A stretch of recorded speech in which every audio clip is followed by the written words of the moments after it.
ice cold. I don't know if it's supposed to be ice cold. Fucking ice cold. I was like really thrown off by that. I go to the next one. I think this is it's yellow mush.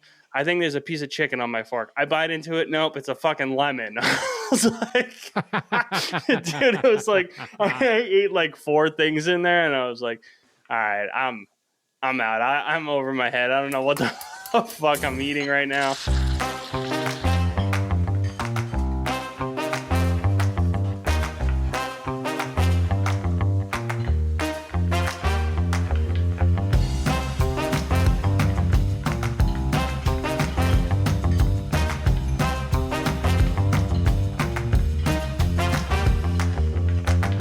How now, brown cow?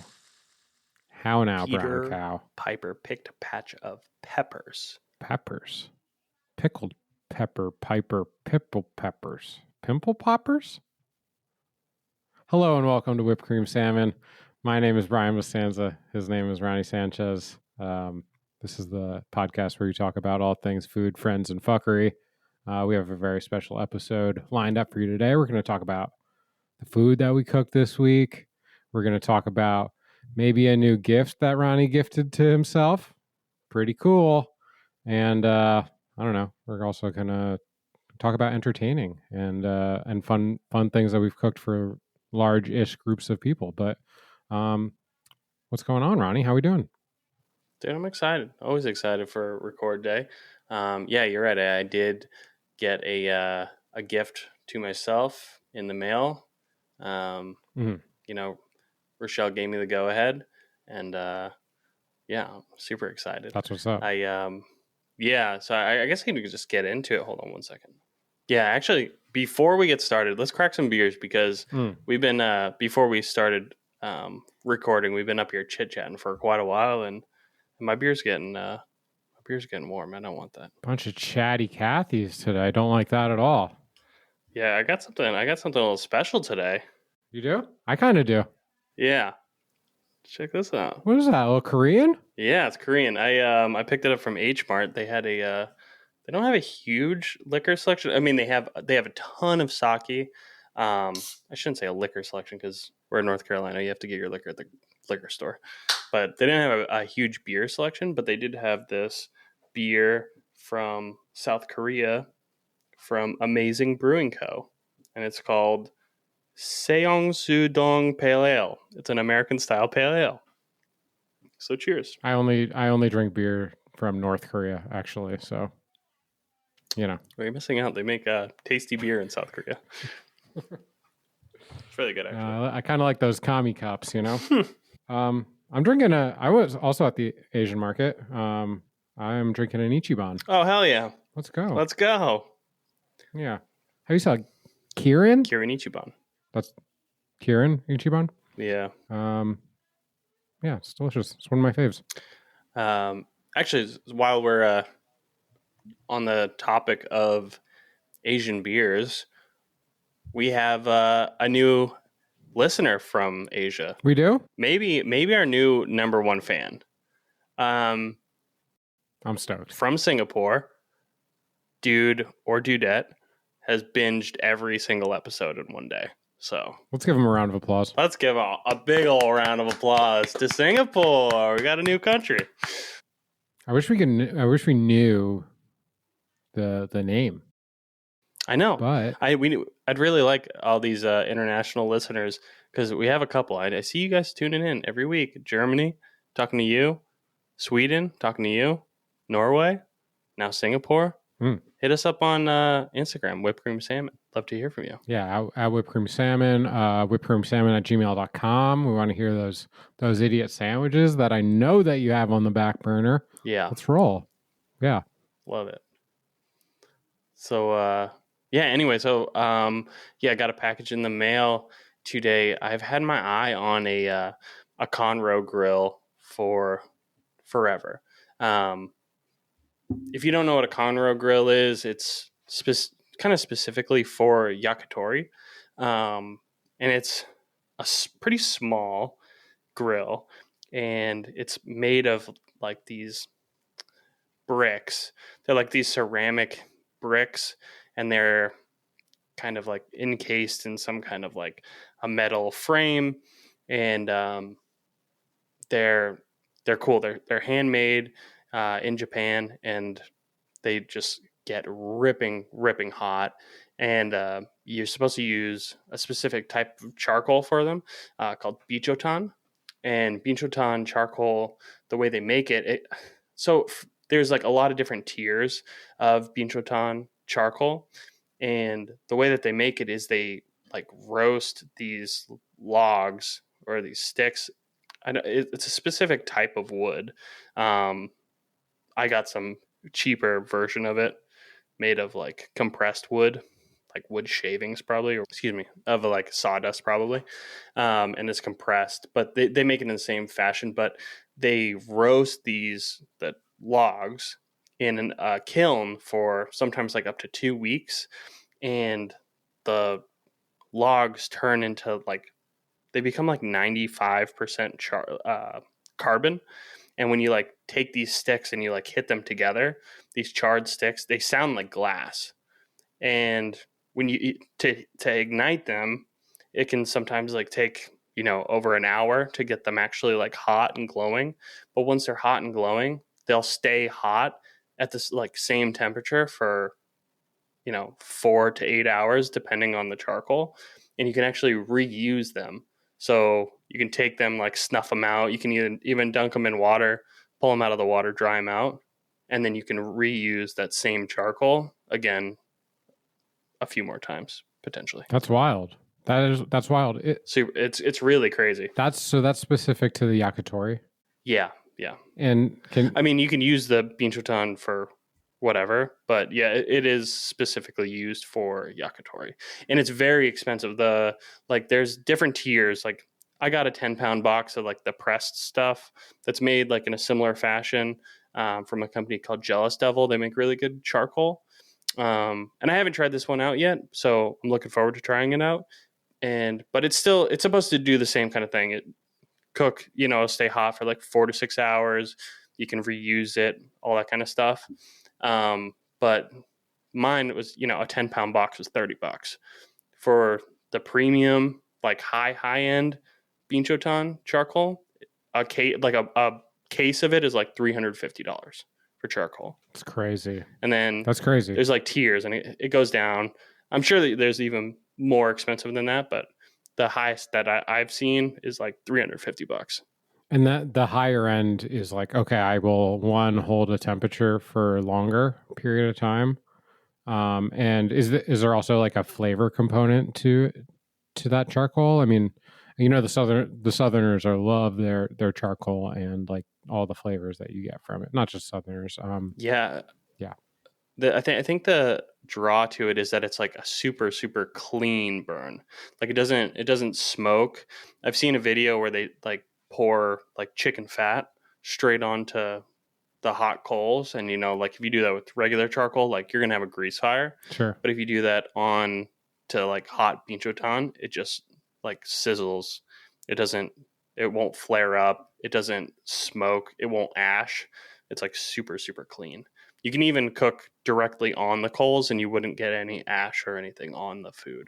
That's crazy. So you said that you can like reuse it. Mm-hmm. Like it must like start to decompose at some point and like create. Is it not ash that it creates? I mean, there must be some sort of exhaust, whatever. Yeah, I mean, you haven't seen it. Yeah, I have not used it, but I would imagine that like once it's completely burned out, it turns to ash at some point. I really don't know. We'll see.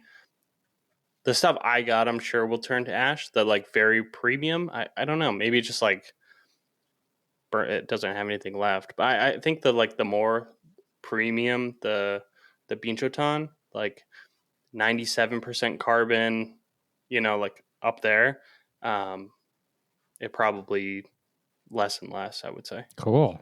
So but I'd be interested to find out. All this is Japanese, is that right? Yeah, this grill, it's specifically used for yakitori, but it's big enough like you could definitely cook steaks on them. But they're like kind of like personal sized. We had a Conroe grill at Lulu's, and we would use that for different things, like mostly like vegetables on the we had like a spicy duck curry, and it was like garnished with like crispy duck skin, and we would like toast the duck skin on the Conroe grill. There was a number of different things, mostly like mostly we did for like vegetables and like garnish type things. We didn't, because it is fairly small. There are like larger size ones, but um, that was kind of our application for it. So the dimensions of the one you have, what does it look like? Like kind of 3 feet by like 1.5 feet, like rectangle? Is that fair? I think 3 feet's a lot. Three's probably big. Yeah, so I ordered with it like these like steel bars that run across it, and those were 52 inches long, and they were like barely fit across. So it's probably like, I don't know, 49 to 50 inches wide. Okay. For our international listeners, I'm sorry, I don't know what that is in non-American. Ronnie only knows American, dude. It's shameful. I only know American measurements. It's like 40 centimeters. You know what I mean? Yeah, see? Like, Brian's well-cultured and traveled. Yeah, I've heard of the metric system and shit. I've heard of it. I just, I'm roundabout. We're roundabout. Yeah. The thing is awesome. Why this in place of another grill? Or is it just like, I mean, is it the food that you put on it? Is it hotter than like a regular grill? Is it always for 100% of the applications? This is a better way to cook like food, or seems like a lot of skewers that you would put on this, right? Yeah, you can definitely skewers. We'll show pictures, obviously. Yeah. I actually posted a reel of it today, so kind of a funny unboxing video. But yeah, I mean, like I said, you can cook whole steaks on it. It does have like a grill top. It's like a wire mesh grate that goes on top of it. Yeah, the draw to it is I've just, since being able to cook on one at Lulu's, I've always wanted one.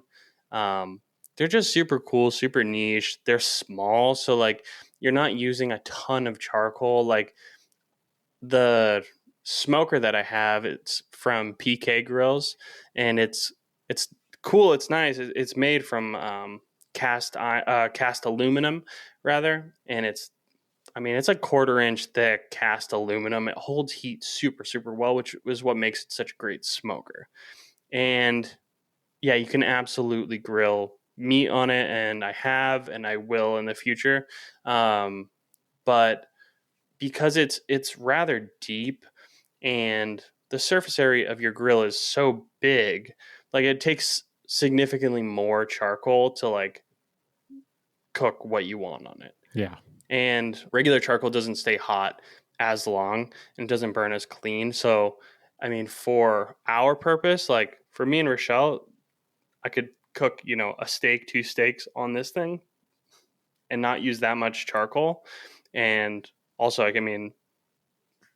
having people over and cooking some yakitori. Yeah. We've talked a little bit about that, and like really looking forward to like, also just like diving into like a new application of cooking. Sure. Like that's really exciting. Like, yakitori is like just grilling skewers, right? But like there is a lot more to it. There is an art to it, and like getting into that, like kind of nerding out on like the different kinds of yakitori and like the tare, which is like the dipping, sauce basically that you like, or it's a sauce, but it's like a grilling sauce where you cook the skewers and then you dunk them into a vat of this sauce called tare, and then you throw it back on the grill.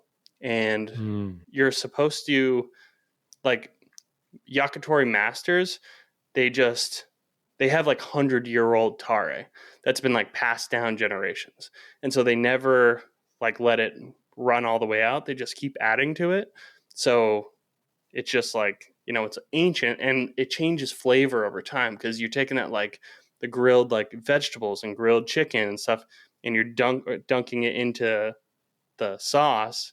And every time you do that, it's going to change the flavor of the sauce, right? So it's going to become like smokier and richer, and like, it's got like chicken fat in there. It's got, charred onion, and all kinds of stuff. It's awesome. That reminds me of at one point I had, and I don't have it anymore, but like a Chinese master sauce. You ever heard of that? Mm-hmm. Shout out Mark Vaccaro. He gave some to me at one point.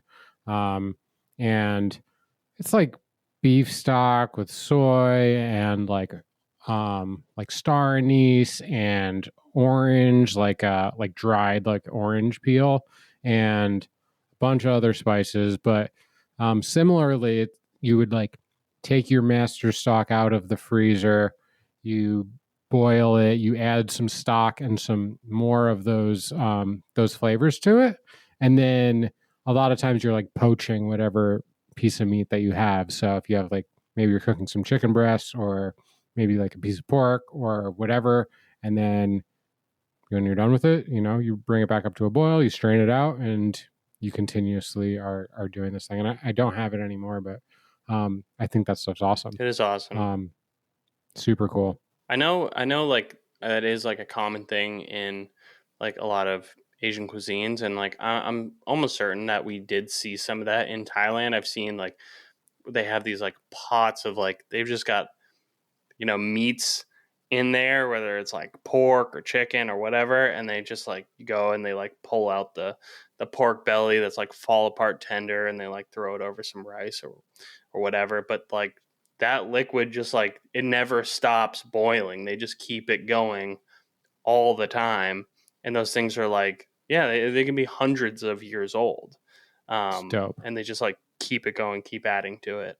Surf Safe would be so pissed at that shit, dude. They would be panties super bunched up the ass, dude. Keep it in the safe zone, you're all good. They're so pissed at that shit. They hate Master Sauce, and they hate Yakitori. Fucking nerds, Bunch dude. of nerds at Surf Safe Corp, wherever that Bunch is. of nerds. The government. Yeah. Yeah, it was sad at so I've talked a little bit about Lulu's sister restaurant, Cowboy Izakaya, and they had a tare that they had been keeping going since they opened, and not a super long time, but I think it was probably close to 5 years maybe. And then when COVID shut down, they put everything away, and unfortunately the tare went bad, and it's sad. You lose that history, really. Yeah, it's true. Start new. You gotta start new. That's awesome. You're gonna get one going? So cool. Yeah. That's awesome. I'm coming over. I'm running. That's the thing. And we got to have our Yakitori party, dude. And I'm really excited about that. Silly question. This is an outdoor activity, right? Yeah. I could picture this being indoor, but is it always outdoor? I mean, people like get all worked up about carbon monoxide poisoning. Yeah, definitely cook it outside. This is some nerd shit, dude. They have they do have electric, they do have electric yakitori grills that you can cook inside. I don't know about that. I mean, you had it in the restaurant, but you had like big we have hoods. Yeah. Yeah. Hoods are good. Yeah. Turns out. One day I'm gonna have that fucking hood in my like home kitchen that exhausts outside, and then I will cook inside. So dope, dude. That shit is so dope. When you can like really sear a steak super hard, like a ribeye for like 15, like or whatever, like or an extended period of time on super high heat, and just have the hood just suck up all that smoke. Without your fire alarm going off. It's the worst, dude. It's such a shitty experience when you're a home cook and you're trying to like sear something hard. It's shitty. Yeah, when we blow up, and we have dream kitchens Mm-hmm. with their hoods. We won't even need fire alarms in our houses because we'll just have a home Ansel system. Yeah. Yeah. Sprinklers. Yeah. If there's a fire, trust me, it'll take care of it. Yeah.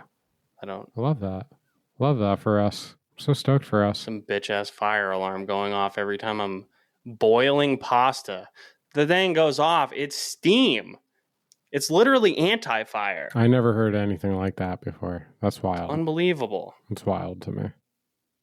I'm upset about it. Now my panties are in a bunch. Do better. Yeah. Fire alarm companies. So did you cook anything this week before you got your new toy? No. I no, I kind of had a busy week. So, I worked my kitchen job Tuesday through Friday, and then Friday night I went into my other job and I had a college football game. Saturday I had 2 college football games that I was scouting, and one was like a late West Coast game, so I was in the office till like 2:00 in the morning. And then Sunday was, football's back, hallelujah, NFL's back, and I just went in for one game in the morning. I went in for the Carolina Panthers game, and they got their asses kicked. It was terrible. They suck. So is it fun? Is like being It is. Is it like I imagine at 1:00 in the morning when you're still working and it's some like shitty fucking 56 to fucking 3 football game that's not the most enjoyable part of it, but yeah, especially early in the season. I mean, a lot of colleges like, you got like Alabama's playing fucking Eastern Tennessee Tech or something like Northern Rhode Island Tech. Yeah, like and the score, yeah, it's 68-0. Yeah. It's like I'd rather just go home at this point. But no, it is enjoyable.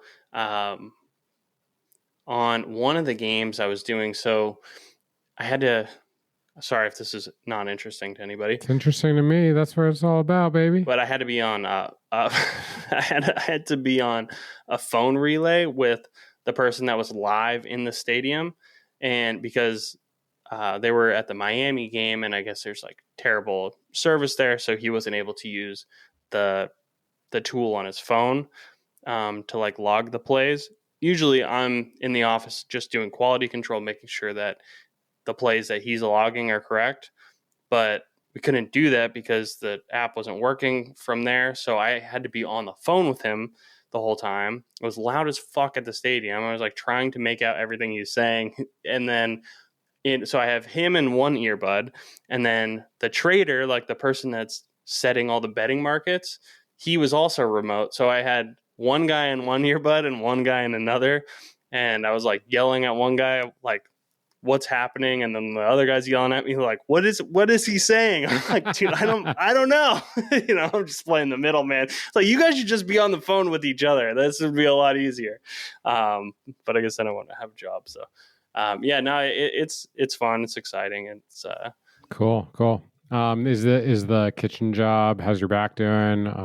Is the food fun? Or I mean, sandwiches, you're making sandwiches. Have you gotten really busy? Have you like figured it out? Are you like, is it so easy that you don't really have to figure it out? Or like, I love like when you go into a new kitchen, restaurant situation, whatever, even if it's at your house, and you like figure out the flow of like you find the flow state, but you also like really understand the layout and the ergonomics of the station. Are you like there yet, or is it not that challenging for you? Probably.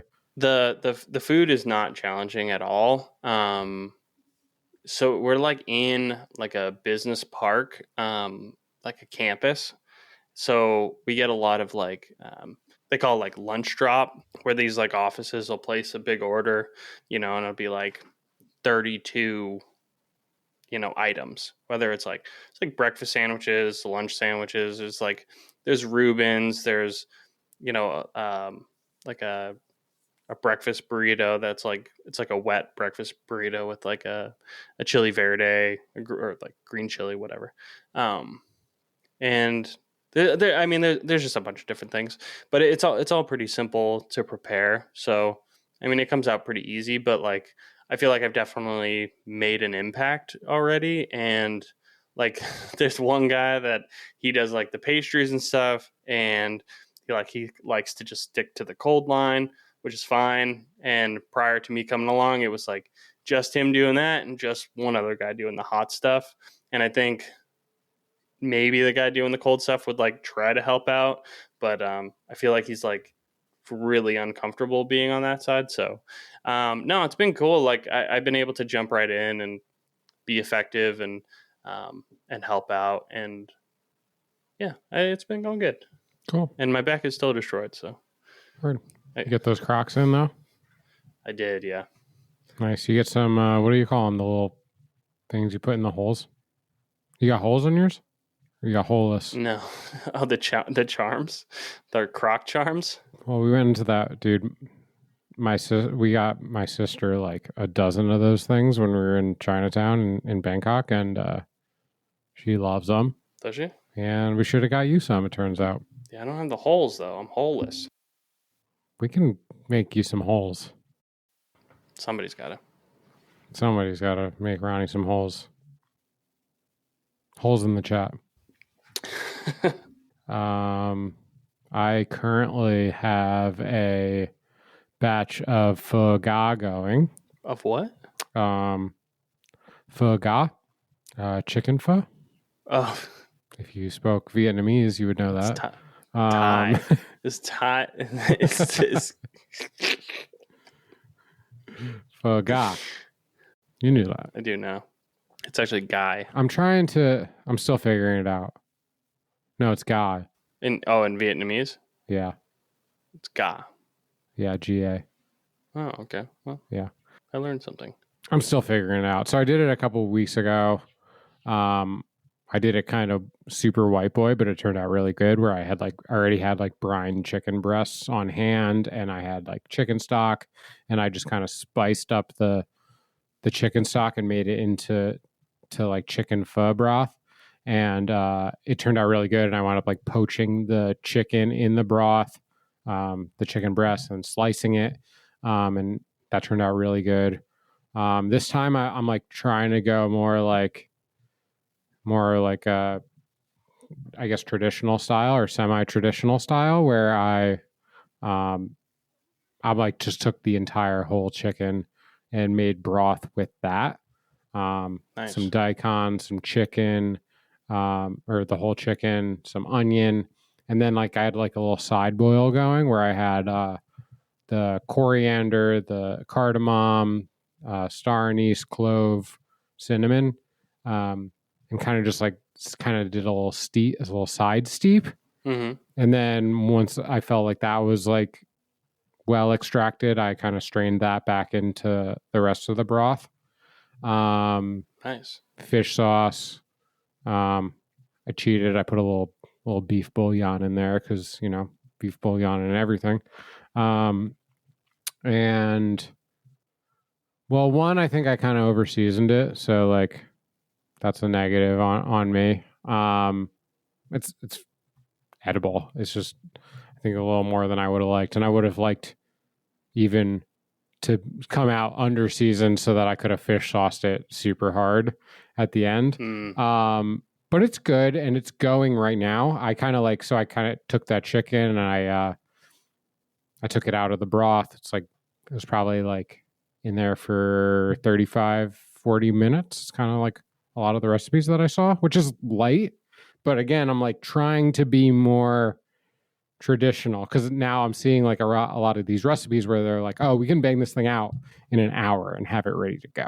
And like, that's so like opposite of what I know as like French, like chicken stock is like a 5 to 8 hour process, right? And like that's how I would have typically done things, right? Yeah. So I'm trying to just like bang it out and like skim the impurities off, and then and so now I have it. It's kind of like on low now, like while we're recording, and it's I butchered the chicken and have the pieces of chicken back in the broth and just cooking low and slow now. So I like, the hope is that they will be like shredded.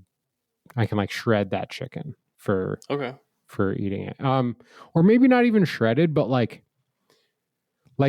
but braised. So you might have a whole chunk of breast in your bowl, but like you could pull it apart with your spoon and chopsticks pretty much. So I have that going. I soaked some rice noodles, and yeah, like I said earlier today, I was at the Asian market. I picked up the daikon, some cilantro, some Thai basil, what else? Some scallions. Nice. And yeah, that's kind of it. I like. Fuck yeah. Now I'm like asking around. I asked the lady at the Thai restaurant. We go to this Thai restaurant that's pretty close to the office very often. Mm-hmm. And I asked her. She's actually from Laos, but I asked her like what her favorite pho was, and she's like chicken. And I was like, oh, like I just like, I think I said this before, but I was like, I always thought rare beef pho was the thing you're trying to get to. Yeah. Chicken is just so much more accessible to so many people that like now I'm starting to be like, oh, I really want to nail this. The chicken. So yeah, the chicken. Yeah. And I really like it. Like it's like, I love beef pho, but like chicken, there's just something that's so comforting about chicken noodle soup, right? Yeah. Actually, I mean, I said I didn't really cook, but I did cook dinner. Oh yeah. I did cook dinner tonight. And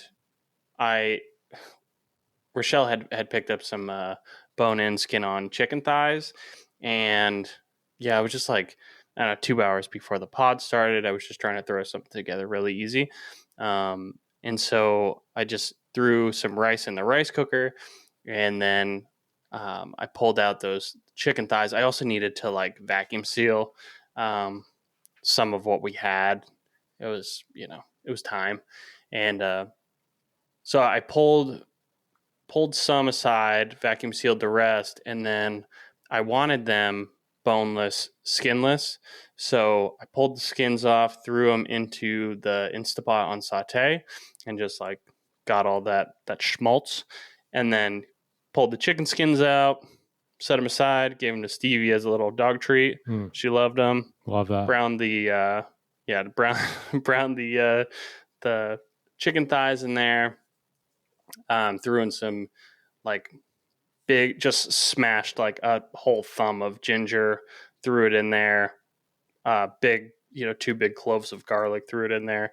And then I think 3 or 4 scallions, and then just like left them really big and chunky, tossed them in there. And then I just hit them with some, a little bit of like a Japanese barbecue sauce. Have you seen, what's a brand called? It's got like a red lid on it. It's got like an octopus. Kiko Man? No, it's got an. Love me some Kiko Man. It's got an octopus on the label. It's I mean, they call it Japanese barbecue sauce, but it's probably actually more similar to like a tare. Honestly, it's like probably soy, mirin. It's like pretty light. Did that, and then I had a little bit of like a dashi. Threw it in there. I'm seeing this right here. Bachans. Yeah. Yuzu citrus Japanese barbecue. I didn't eat it. I don't have the. They have some different flavors. The yuzu one. I have like the original. Nice. Yeah, and then threw in. Had some like the instant dashi. Threw that in there. Little water, covered up, and yeah, the same like the chickens like super fall apart, tender. Really like a light sauce on them. The rice, the like braised the braised scallions, and yeah, it's really tender and delicious and comforting, really comforting. Lots of sesame seeds in there. Yeah, it's nice. Hell yeah, that's awesome. It's a great go-to easy meal. It takes less than an hour. That's awesome. We were camping this past weekend. Oh yeah, how'd that go? It was good. Nothing really super to report on the food front, but yeah, we had a really good time. We hiked. We It was just car camping, so it was super casual. We paddleboarded and swam around, and It was beautiful this weekend. The weather was great. yeah, I mean, obviously it's been so hot in the South. Like North Carolina is always so hot, and this happened to be like, 75 degrees, and Perfect. sleeping was like not, you were like not sweating while we were sleeping, which is really nice. But the reason I bring that up is we wound up making, we had like a jet boil, right? And we wound up making some soup, some like pretty instant soup. Mm-hmm. And I don't know, I was just like fairly underwhelmed by it because it's not something to be overwhelmed. Like when you're like working hard or you're hiking like a long day, like that shit is fucking gold. It's really good. But we were taking it pretty easy, so it didn't really hit the same way as it would when you're like Sure. really, really hiking hard or doing whatever. And like my mind went to like, oh, like I bet we could do better with like basically the same ingredients, but like just a fucking like a little packet of instant ramen and like some fucking beef jerky and like a seasoning packet. Like, could you make yourself some fucking pretty good noodle bowl? Yeah. That's way better than what you would get out of like one of those instant bags anyway. And I was like, my mind was racing. It's just like, yeah, some whatever jerky, like cut that shit up, put it into your boil. Like maybe if you have like, I know that people don't really take like vegetables when they're backpacking, but for night one, you kind of could, and I don't know. I definitely, I was left with something to be desired, but then also was like, oh, like maybe like this could be better. With not much effort, you could probably like do a lot better than we wound up even doing. They sell like individual think like craft singles, but they're like spam singles. Let's go. They sell them like like the like foil that like packs that like tuna comes in. Yes. Yeah. Like the pouches. They sell it's just like that, but it's like one slice of like spam. Oh, that's money. Yeah. It's like cat food. Yeah. Great. Yeah. Maybe throw it over the flame on your jet boil for a second or something. It's so good. Maybe a pretty good time. Yeah, for sure. That's awesome. What else? So we're back on our challenge a little bit. Oh yeah. I saw you was Sammy doing the Indian food? Sammy did an Indian food. Yeah. Nice. It looked good. Yeah, it was great. Looked really good. She made saffron chicken korma, it's called. Okay. I have a recipe here, so let me pull it up. Dude, I'm so unfamiliar with Indian food. I would say like I'm not gonna say like I'm most unfamiliar with Indian food because there's just like so many cuisines in this world, but like, dude, I'm very unfamiliar. I like to dabble. I've made some like butter chicken at home, like really basic, chicken tikka masala. Yeah, same. Super basic, but it is fun, like making it from scratch, like toasting your spices and the oil, like all that.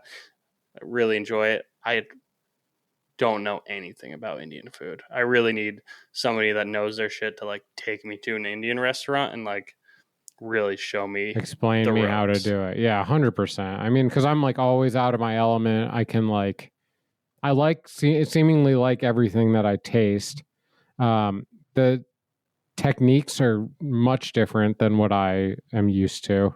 In the same way that like, I mean, I think I'm starting to get more comfortable with like some more Asian techniques and like definitely like have an understanding for like the ultra high heat, like wok stuff. Like I wouldn't say I'm great at it, but I like definitely like I have an understanding of that style of cooking. This is much different. So like even like, as far as like giving advice to her while she's doing this thing, I'm like, I have an idea of how I would use those ingredients, but I'm sure that's not the way that those ingredients are typically used. And honestly, like this, I'm not sure that this recipe was like the banger that she wanted. But it wound up turning out really good. We kind of played with it a little bit. Like I said, chicken korma, which I had never even really heard of. And I'm just kind of Yeah, so can I share this with you? I'm gonna share my screen with you at least. Oh yeah. Saffron chicken korma. It's really yellow. Okay. I always like categorize Indian cuisine by the color. That's how you know I'm a real fucking rookie. Like, oh, it's the yellow one, right? Onions, cashews, garam masala, cardamom. She had all these spices, toasted them up, ground them up, coriander, turmeric. We got some saffron from Amazon, which is cheaper than I remember it being or was told it was, or maybe I'm getting some weird saffron, but like for whatever reason, it was an ounce of saffron for $12, which I thought was either sketch or just probably just not that good. But anyway, seemed good to me. Yeah. Seemed like regular saffron. Ginger, which I didn't really know of as a Indian flavor, but region of the world, Asia, for sure. And yeah, you kind of like make this yogurt sauce and then cook the vegetables, or first toast like you said, like toast those spices and add that yogurt sauce, and then they had that chicken in later on, was kind of the cooking technique. And we did kind of wind up working with the final product once it was done, because I don't think we were super thrilled with it at the time when it was like done to the recipe, but kind of like I like wound up like let's add some acidity to this because it was kind of flat. So a little extra seasoning kind of went into the end of it, and we went with some lemon. Was there any acid in the dish otherwise? Well, I guess yogurt's acidic. It's yogurt, which is that acidic? Not really though, right? Like you're looking at the same thing I am. Yeah. Yeah. And I didn't really cook this dish, but I like was kind of around. But no, there's not really anything in it. And I was like, at first I like grabbed the vinegar and I was like, I think we need vinegar. But then I was like, I don't know, maybe let's go with some lemon. So that's what we went with. That might be a cardinal sin. Unsure, but you do what you got to do to make a delicious meal, right? It tastes good. Yeah, and it wound up being really good. And actually, that's like one of the meals that we had when we were camping, was we just took leftovers over there. But we also made, I'm going to butcher this, but citronam, lemon rice. Oh, Indian lemon rice. There you go. That looks really good. It was really good. Not as like, this looks like I hadn't looked at this recipe until I just opened it right here. This looks, the one that we ate was a little more mushy. Okay. This is a little more peel-offed out. Gotcha. So probably like, and we kind of talked about this at the time, but more of like, like rice pilaf, like toast that rice in the fat, make sure that they're individually separated, and then add your liquid. I don't think that there's a lot of magic going on in this recipe. It's just good rice with some fun ingredients. But yeah, Sammy killed it. So let's give her a round of applause. Great job, Sammy. You look great. I kind of have a funny story. Like the first time I ever like ventured out and was like, I'm gonna go and get Indian food on my own, right? And it was really the first time I'd ever like been to an Indian restaurant.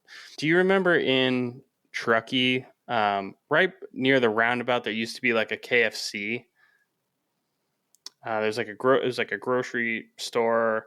Like if you're heading to Truckee from Tahoe City, you get like go under the bridge, and then there's like the roundabout, and like on the left hand side. Yeah, I'm there. I'm with you. Like a grocery store.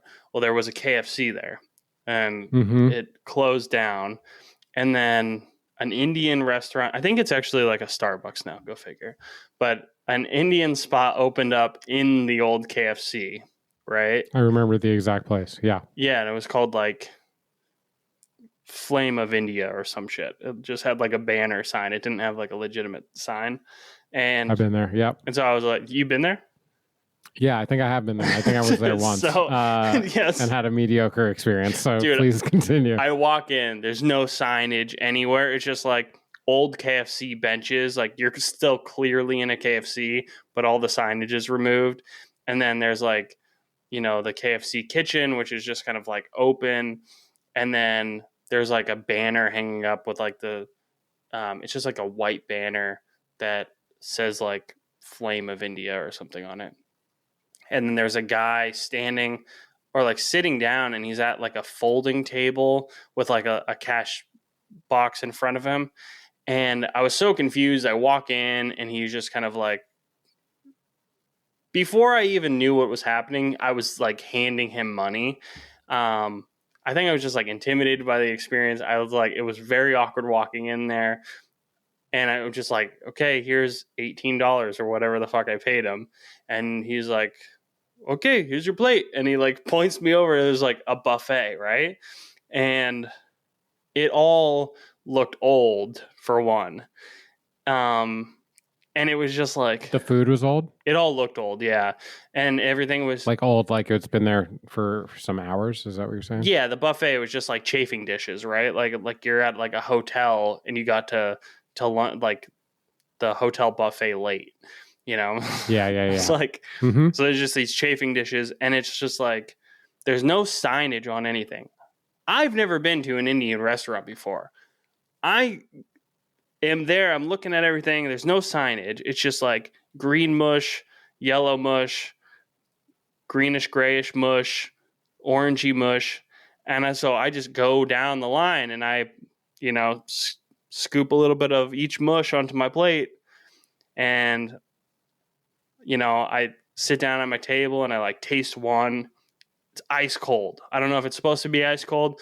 Fucking ice cold. Well, I was like really thrown off by that. I go to the next one. I think this is it's yellow mush.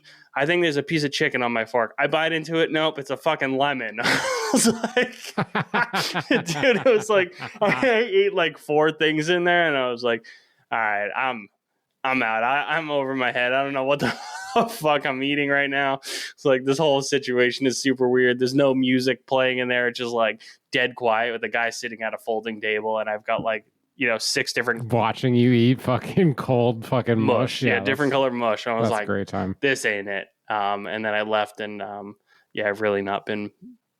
I had that's not true. I mean, we all went to an Indian spot. 2 different Indian spots actually in Thailand. So like I have been to Indian spots. There's so much of the menu that I'm unfamiliar with, and I'm sure it's all delicious, but I just simply don't know what to order. So leave it in the comments. Let us know what to order at the Indian restaurants. I would love to know. Yeah, I mean, I fuck with some vindaloo. I fuck with some, some butter chicken, always some naan.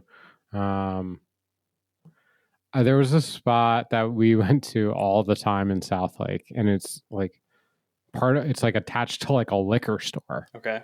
And it's like a little bottle shop. Like you kind of make a left at the Y, and like, I don't know, quarter to a half a mile down the road, there's this like liquor store, and this really bomb Indian spot in there. We kind of would go there on days off all the time, and it was really good.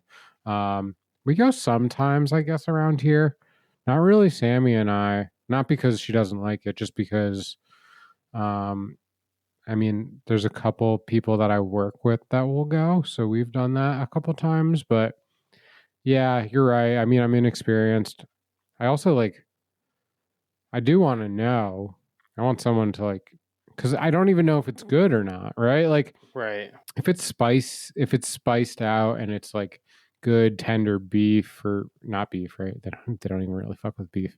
Good tender like lamb or pork or whatever, and spicy and spiced, and there's some good naan. Like, I'll be super happy. Mm-hmm. But I would like to get a step deeper to like have a little understanding of the cuisine.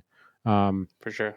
Naan is fucking the tits, though. I do. Love some naan. I mean, like top five flatbread for sure. Very good. Yeah. And I don't know. Like I said, I've made like butter chicken and tikka masala at home. I think they're like I don't know. Don't hate me, but I feel like they're the same fucking dish. Maybe they're like a little bit different, but they seem like the same kind of the same dish. They're both delicious.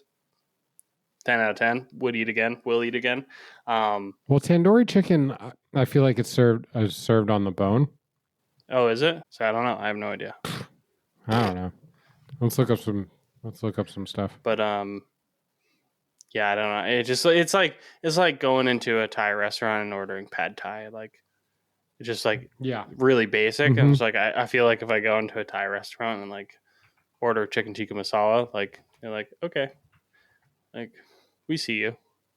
Look at you a little different. Yeah, I'm looking at buttered chicken, braised orange sauce, chicken. It looks very much the same. Yeah, this is the same dish. I thought that, and I could be wrong about this, but I thought that because we did do this in school, and I thought that we served it on like a drumstick. Oh. But I mean, hard, right? Like, I mean, you're only in school for so long, 2 years. Like, I was in a 3-week class called Cuisines of Asia's. And that included India. Yeah, I mean, you know what I mean? Like it's like 3 days of Chinese food, 3 days of Japanese food, 3 days of Korean food, a couple lectures, and top it off with some Indian. And you're like, I don't know anything about it. But you get to play with woks. It's pretty tight. Pretty tight. Pretty fucking tight. Should we do our Mount Rushmore of flatbreads right now? Mount Rushmore of flatbreads. Okay. Can I think of 4? What's your one cannot live without? Oh, I got it. I mean, I have an obvious one, obviously. Tortilla. Tortilla. Great. That's my 1-1. I can't. Dude, how could you live without a tortilla? Flatbread. Yeah. Tacos, burritos. I like to think that encompasses for sure. corn and flour. They're all tortillas. So definition of flatbread, right? Like yeastless, also like leavenless, right? No baking soda or baking powder off the table. I feel like naan might have some. I don't know if naan has naan plays yeast. For sure. I'll find out right now. Yeah, look it up. Yes, naan is a leavened bread. Oh, okay. I mean that pokes it. But you know what? It is a bread and it's flat. So we'll go with that. Okay, so my 1-1, I'm going tortilla. What do you got? Tortilla. Love it. I'm going to go with an obvious but super cop-out. Pizza. I was going to go with pizza. Pizza's fucking legit, dude. It's like one of the best foods. It's one of the best. Yeah. Yeah, it's a great one. It's one of the best things in the world, obviously. I mean, I might put pizza up there with like Mount Rushmore of foods. I would consider it a flatbread. It's definitely. It is leavened as well. So I mean, you can literally go to like a lot of places sell flatbreads and they're fucking pizzas. Yeah. It's like a pepperoni flatbread. It's like, hey, that's a pepperoni pizza. It's not a good pizza. No. But it's a pizza. It's because you're at a gastropub and they're like trying to be fancy. So you put goddamn arugula on my fucking flatbread? It doesn't make it a flatbread. Yeah. Can our mixologists make you a beverage? No, but your bartender can pour me a beer. Yeah. Bitch. Bitch. I said bitch. No, you didn't. Okay, what do we got? We got tortilla. We got pizza on the board. I mean, I'll take naan. I'll take naan. Naan's so good, dude. Garlic naan. I'll take naan. Garlic naan. That's it. Yeah, you gotta go garlic naan, right? I mean, a little ghee on this bitch. Yeah, take garlic naan. I like that one. I have a couple that are like coming to. I just thought of another one. You thought of a banger? Okay, go ahead. Yeah, I did think of a banger. Fuck. I have one in my head, but it's not. I don't want to say it's not a banger, but.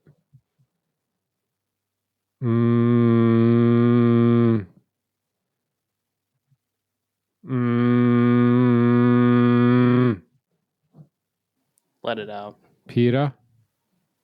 No, that's not it. It's not it. No, I'm not.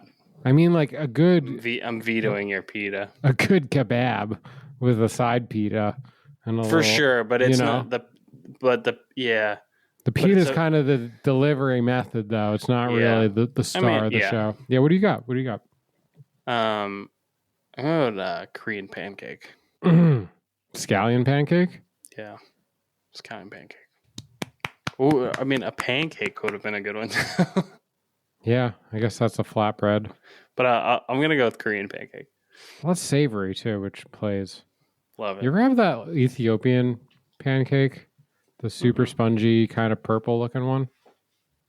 No, but I know what you're talking about. Talk about some food that I have no idea about.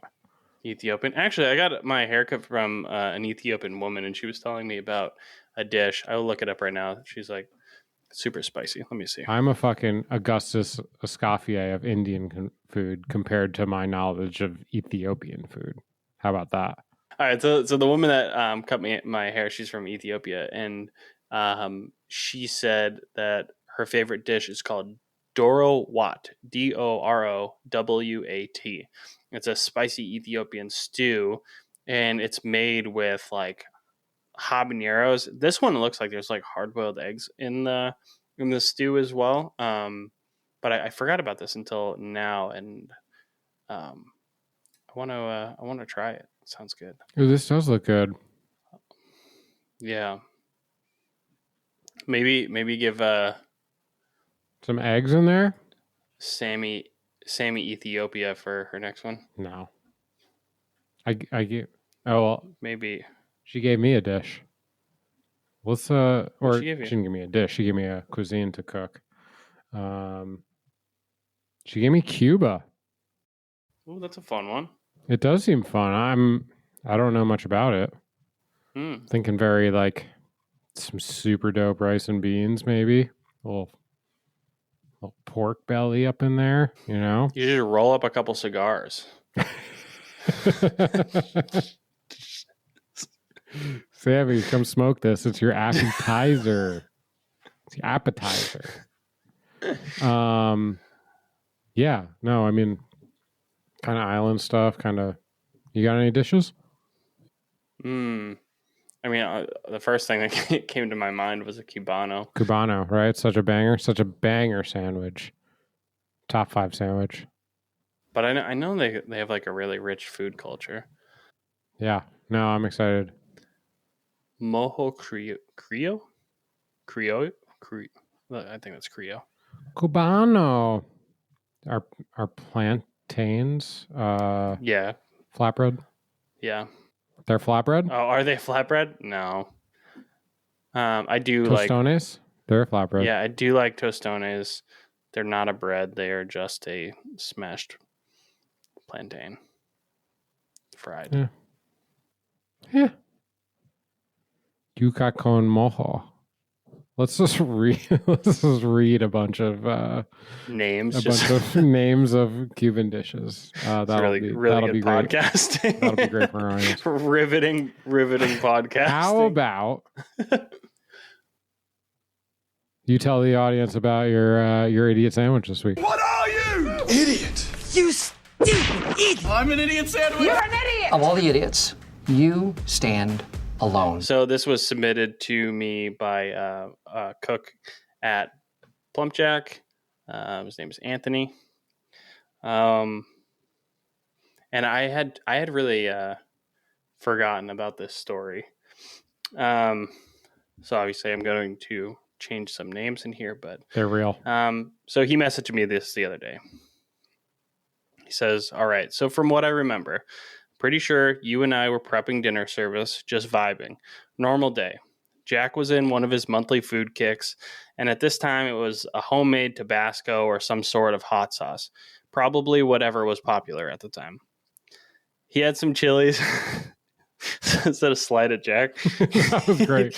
He had some chilies that he had been treating for a couple days, and it was Vitamix time. He's blending away at habaneros, and just after the last batch hits the processor, Ricky walks in for his bar shift. probably half cocked, late, and looks at this orange beauty Jack is working on. And without any thinking, he just goes, "Oh, carrot puree?" Takes a good old mashed potato sized scoop while Jack is smirking and is all like, "Yeah, dude." And what happened next was straight out of a movie.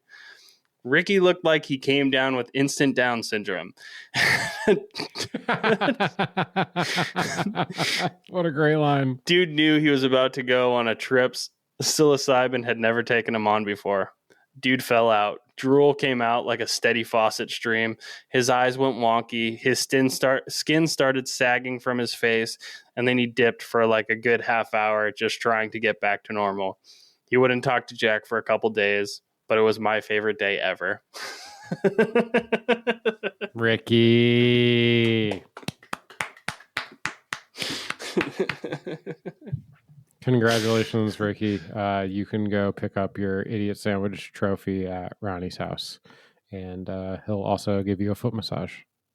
That's new. Everyone who gets a idiot sandwich will also get a foot massage by Ronnie. I think I missed the email where we discussed the rewards for. Well, you gotta pay attention to what you sign, Ronnie. I guess if I sign it, if you put it in front of me, I'll sign it. Yeah.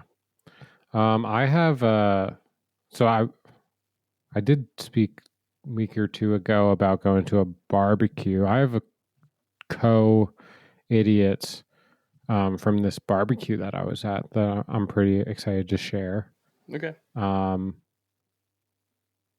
It's not a fantastic story, but a couple things to just kind of note about things you should do when you end up at a barbecue or you're invited to a barbecue. Emily, super sweet girl, had a good conversation. She shows up with a tray full of skewers, vegetable skewers. Some squash, some whatever, eggplant, some onion, mushroom on these skewers, right? And she shows up with only these skewers, no oil, no salt, no pepper. And she says, oh, and she also had some chicken satay that she made. Okay. It's pretty nice. Very nice. She marinated some chicken. She skewered them up. And I was kind of standing around the grill as I do, chatting it up with the boys, and she's like, oh, like, who do I give this to? And I was like, I don't know what you mean. She's like, who's cooking the food? And that was just shocking to me. To me, like you cook the food if you're bringing food to an event, like that's your job to do. It's not whoever's standing closest to the heat source's job. Right. Emily was very sweet. She didn't hurt anyone, but she gets half an idiot sandwich today. Okay. So let's give her half of a round of applause. Little, look at half soup, half sandwich. Half Like soup, a little half like sandwich. combo lunch special. Also Rob, who's a friend of mine. He's on my rec volleyball team. Good dude. Brings a bunch of steaks over to the barbecue. Love that. Appreciate that. It's great.